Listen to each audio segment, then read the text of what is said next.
morning. As many of you know, this summer I was able to take a sabbatical, and my family and I were able to spend a couple weeks with some dear friends in England. And from their home, we would make excursions out into the countryside. And on one particular excursion, we explored an area in southwest England known as Dartmoor. Dartmoor, it's this very rugged, desolate, it almost looks prehistoric when you're there, but it's just this beautiful rolling, and it's a granite plateau that's just covered with heather, and it's peppered with these, isolated, weathered rock formations known as, anybody know what they're called? Tors. And they just kind of stick up, and they're a little bit creepy, and fog just rolls in over Dartmoor from the ocean, and so you will just see these shadows of these tors just kind of looming all over the place, and it is a little bit creepy looking.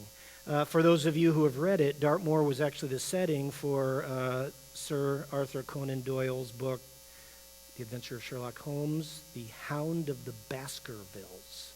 So if you've read the book, you know it kind of had this spooky, eerie backdrop of Dartmoor behind the story.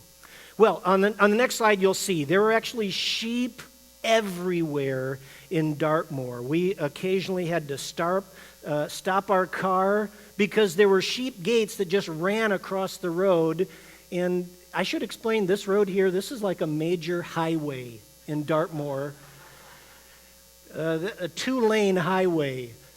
The speed limit on that was probably like 60 miles an hour. I'm not kidding. It's a little crazy. And you're driving on the wrong side of the road. It's a brain bake. But anyway, you had to stop, open the sheep gate so you could drive through. Sheep would be literally standing or lying down in the middle of the road.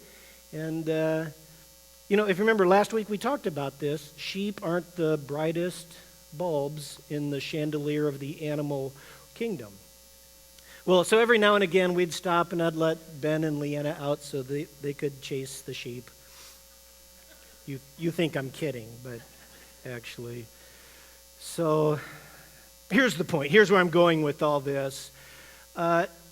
In hundreds of sheep that we encountered, not one single sheep ever actually came to us. It didn't matter how many sheep calls we tried. Here, sheepy, sheepy. Here, sheepy, sheepy. Here's some food. Not one sheep ever came anywhere near us and let us get anywhere near it, because as you may know, sheep will respond to one human voice alone, and that is the voice of their shepherd. They will only respond to their shepherd's voice. And if you don't believe me, I've got just a short little video clip that we're going to roll here that shows just this simple experiment that was done to test this theory about sheep. And so let's roll this video clip. This is fun.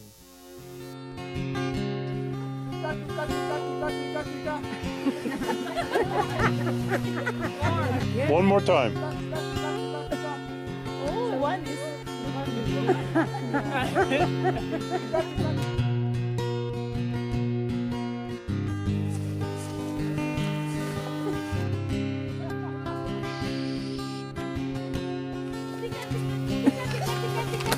Louder! Tika, tika, tika, tika! Tika, tika, tika, tika! Tika, tika!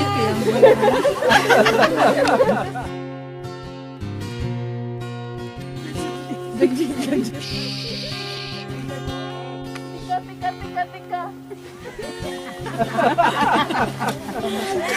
Ayoko.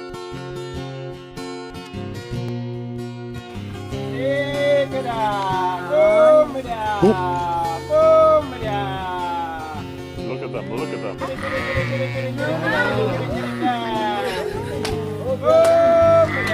That's amazing. Isn't that amazing? They are coming. Oh my God. Woo! Oh my God. I can't believe it. Oh my God.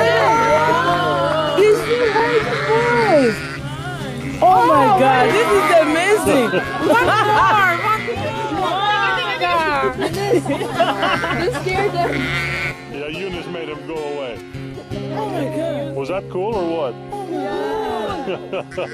You will never have the same again.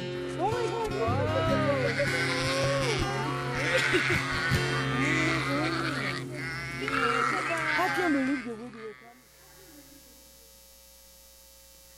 Sheep will only respond to the voice of their shepherd. And in fact, in sheep herding regions such as Dartmoor, England, and also in the ancient Near East culture of the Bible, shepherds would actually combine their flocks in a pasture. And so you'd have many, many sheep from different flocks, intermingling, and they were indistinguishable from one another because, right, it's hard to tell sheep apart.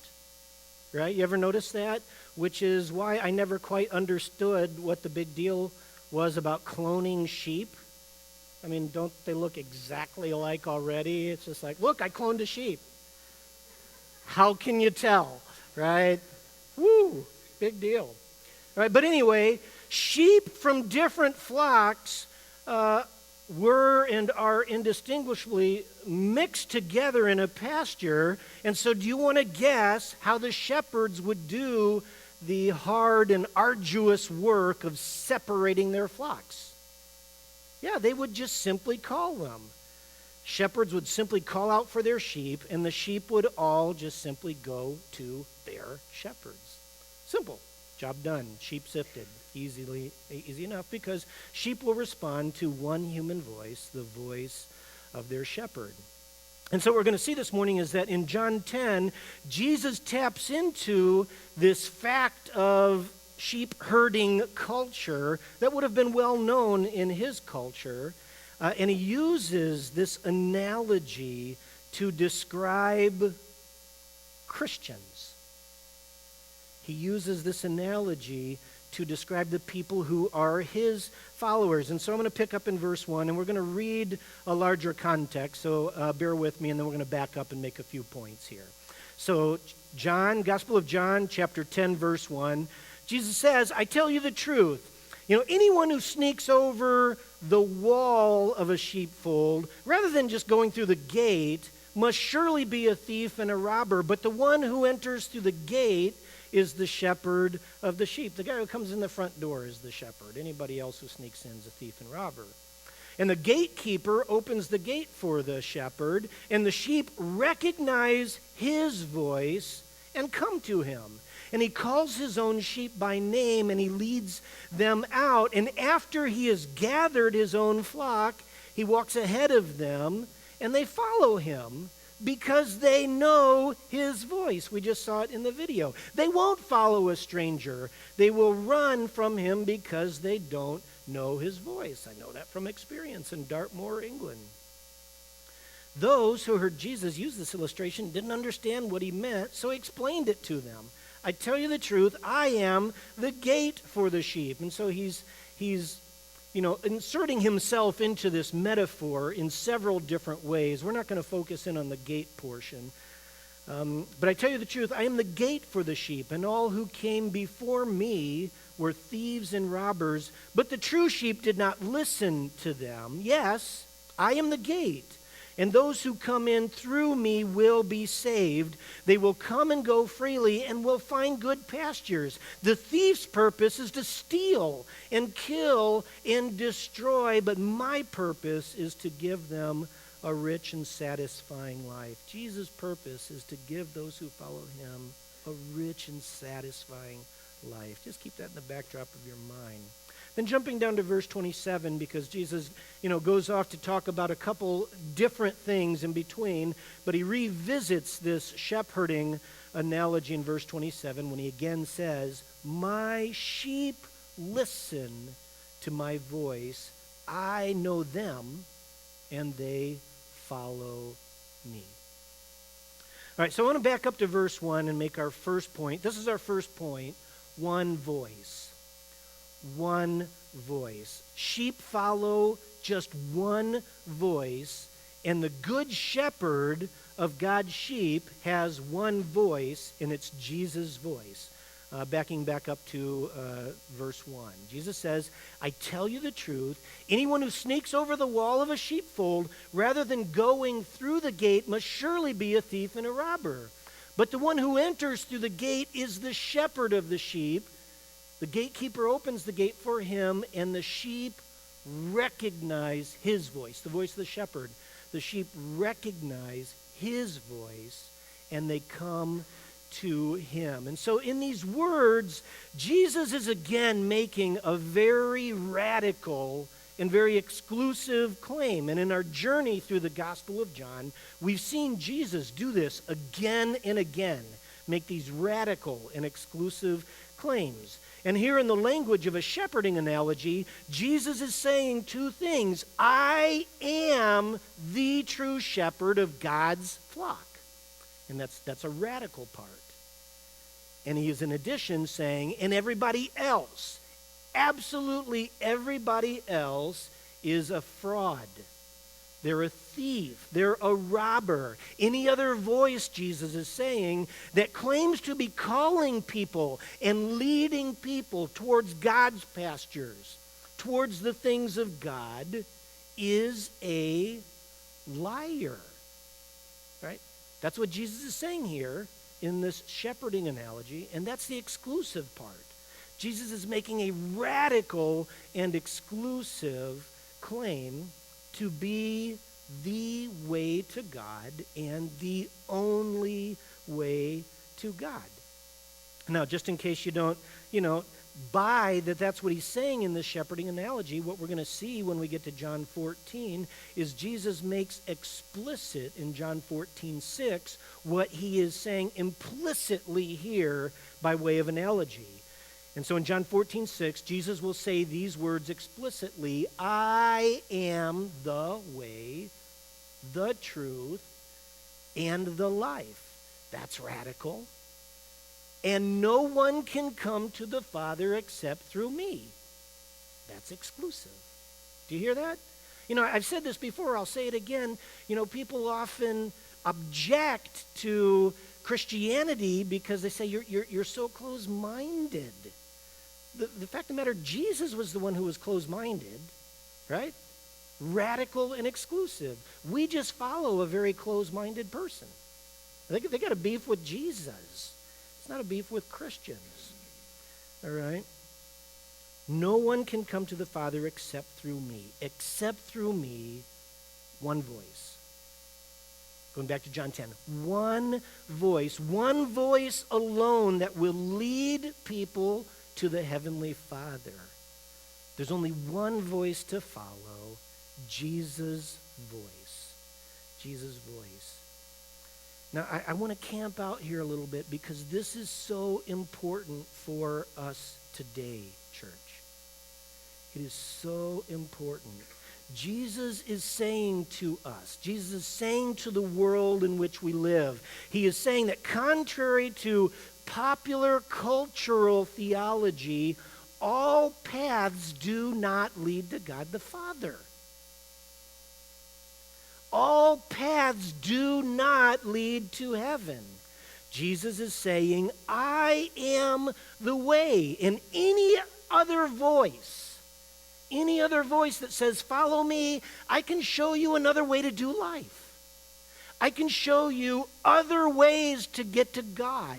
I can show you other ways to get to heaven. Jesus is saying, those voices are thieves and robbers and liars who have snuck in to trick and to steal and to kill and to destroy you, not to lead you to God the Father. Jesus is here saying in this analogy of shepherding, he's saying to us today that contrary to what we popularly believe, that all so-called truth is not equally valid truth. Jesus is saying, I alone am the truth. Right? And everyone else who waxes eloquent with alternative truths about how life works is a thief and a robber and a liar who is trying to sneak in to deceive and to trick and to kill and to destroy you, not to lead you to God the Father. Jesus is saying to us today that contrary to the zeitgeist, the spirit of our age, the spirit of our culture, that it's not true that all religions basically believe the same thing. They all worship the same God, and we all just call him by different names. Jesus is saying, no, I alone am the shepherd, the one and only shepherd of God's true flock. I am the one voice that true sheep will follow. And any other voice that is being followed, any other voice, every other voice that is being followed is a thief and a robber and a liar that is tricking you and deceiving you and leading you to destruction, not to the Heavenly Father. So Jesus is saying again, I'm just going to keep tapping on this idea that contrary to our popular cultural theology, you can't combine the voice of the true shepherd, the voice of Jesus. You can't combine the voice of the true shepherd along with the voices of thieves and robbers and liars. You can't combine them. The voice of the true shepherd, and give that voice equal authority in your life with the voices of thieves and liars and deceivers. You can't follow those voices that are leading you towards destruction and the voice of the true shepherd who is leading you towards life. Right? You see, you can't do that. Those voices are not leading to the same destinations. Jesus is saying you cannot follow me and ...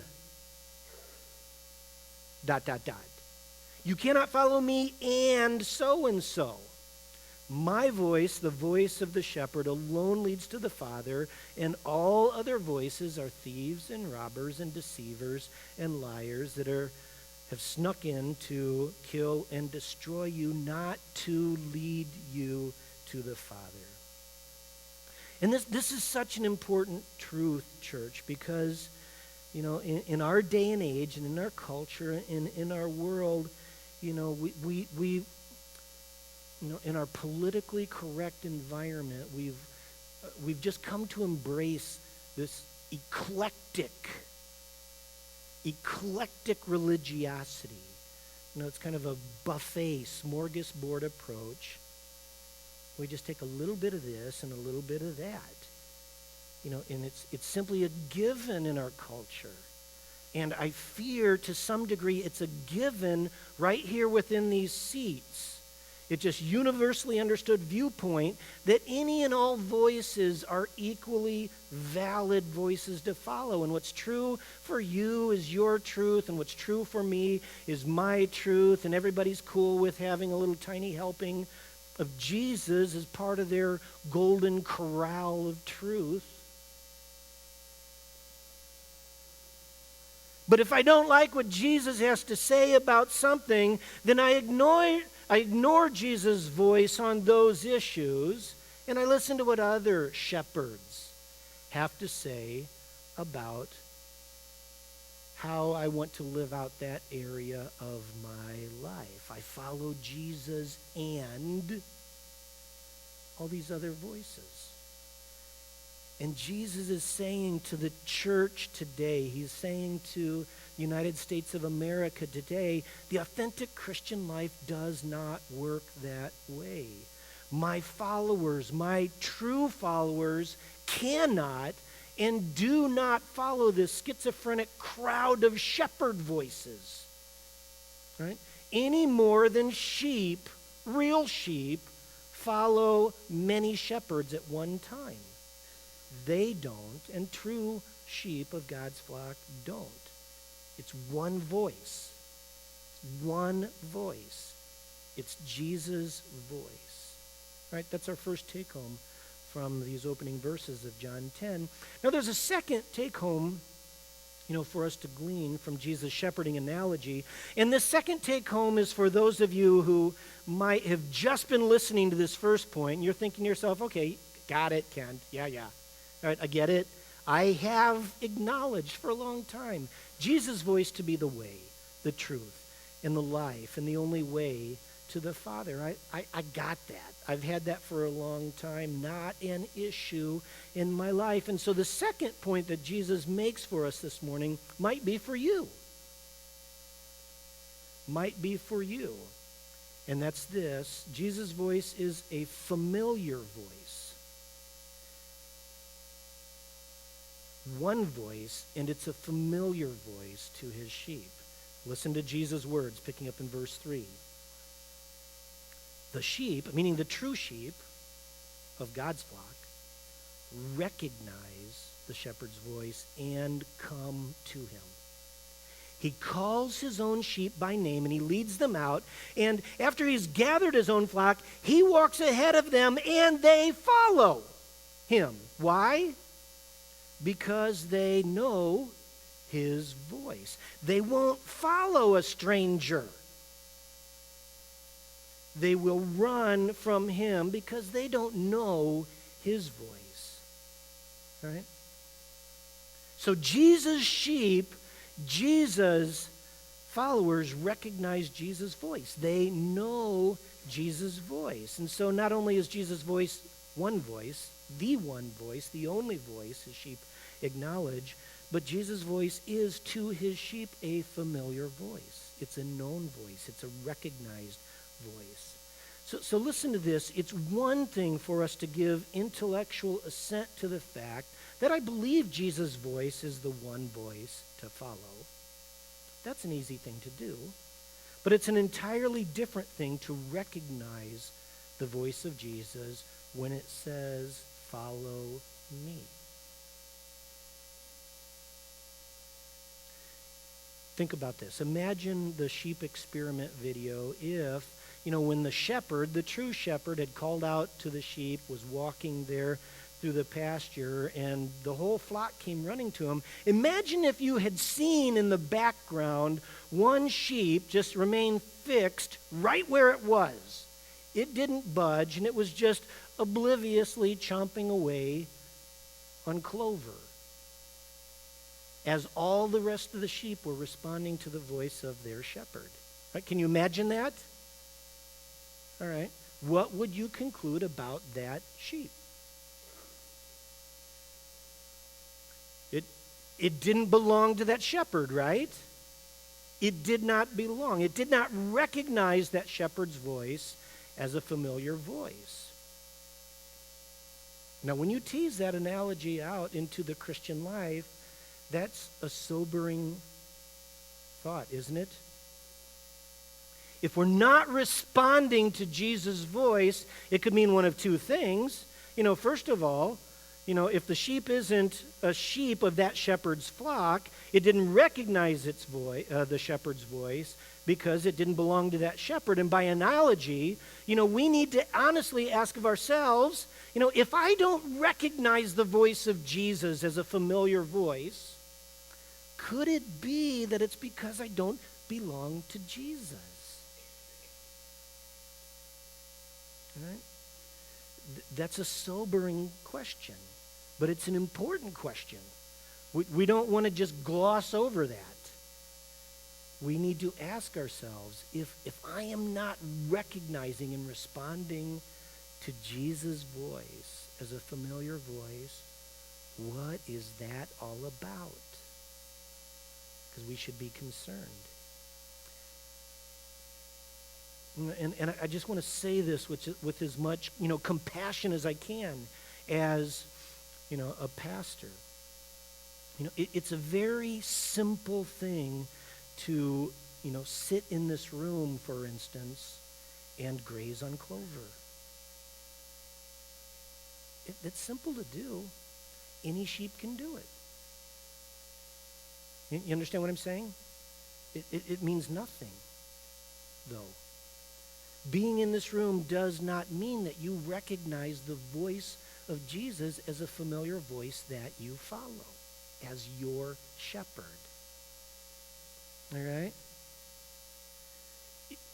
It doesn't matter, people, if we hang out in Jesus' pastures. Right? It doesn't matter.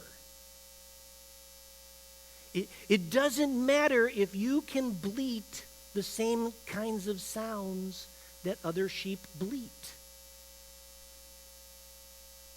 Do you understand what I'm saying?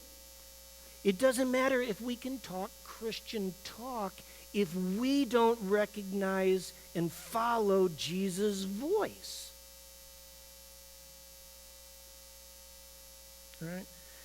It doesn't even matter if you flow with the whole rest of the flock. You know, you could imagine the sheep in the video. Maybe there was a sheep that was just moving with the crowd, moving with the flock, not because it recognized that voice that just beckoned it, but because, oh, well, everybody else is going somewhere. I wonder what they're up to. Right? That does not matter. What matters is if we recognize the voice of the Good Shepherd as a familiar voice to me. I know that voice and I follow it because that is my shepherd alone. Sheep recognize the shepherd's voice and they come to him and they follow him because they know his voice. Right? So it's a familiar voice. Well, there's a second explanation, you know, if we revisit this analogy of the unresponsive sheep, and this analogy might hit home for a lot of us, and it could be this. The sheep did not respond to its shepherd's voice, right? So we're assuming maybe it really did belong to the flock, but it didn't respond because it didn't hear it. It didn't hear the shepherd. It wasn't listening for the shepherd. It was too distracted by munching on clover. It didn't respond because it simply chose not to respond to its master's voice. You understand? This is a different way to analyze an unresponsive sheep. And so by way of analogy, we need to honestly ask ourselves, if I don't recognize the voice of Jesus as the familiar voice of my shepherd, could it be that I'm just simply not listening?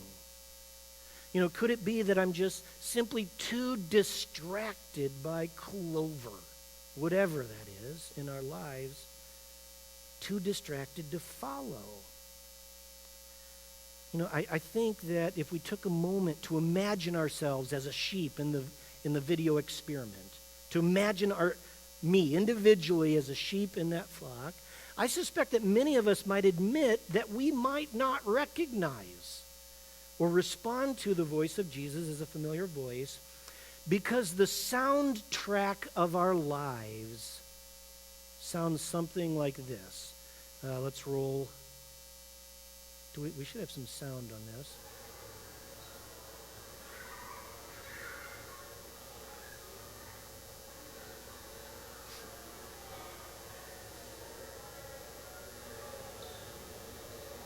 Okay, I want you to listen. You're going to hear Jesus in here.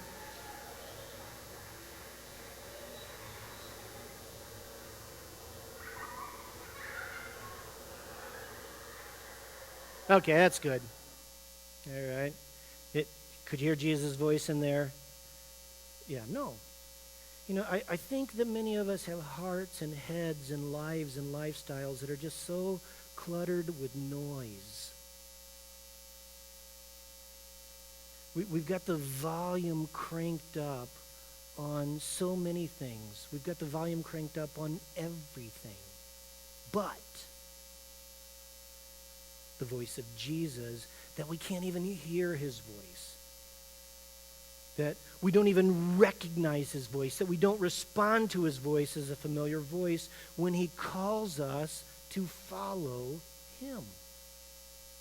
Understand? And that leads quickly then to just the third take home from this passage. The voice of Jesus is a followed voice. It's a followed voice. The Good Shepherd's voice is one voice. It's familiar. It's a familiar voice to his sheep. And it is a followed voice by his sheep. Listen again to Jesus' words. My sheep recognize my voice and come to me. My sheep come to me. They do come to me. It is just a given. My sheep recognize my voice and they come to me and they follow me because they know my voice, and my sheep listen to my voice and I know them and they follow me. Right? You see that there is just in Jesus' mind this indistinguishable connection between being sheep and listening and following. They all work together. True sheep listen and follow Jesus. So Jesus tells us here that in the exact same way that, a farm animal, a real sheep, recognizes and responds to the voice of its shepherd, so too do Jesus' followers recognize and respond to his voice. Jesus' voice is a followed voice, not just merely an acknowledged voice. Yes, I hear that voice. Chomp on clover. Jesus' voice is a followed voice. The sheep recognize his voice. They come to him and they follow him because they know his voice. My sheep listen to my voice, Jesus says, and I know them. They follow me. I know them. They follow me. Good Shepherd has only one voice, and it's Jesus' voice. There can't be a schizophrenic crowd of shepherds in our lives. It's one voice, Jesus' voice. And it need be a familiar voice in our life and a followed voice.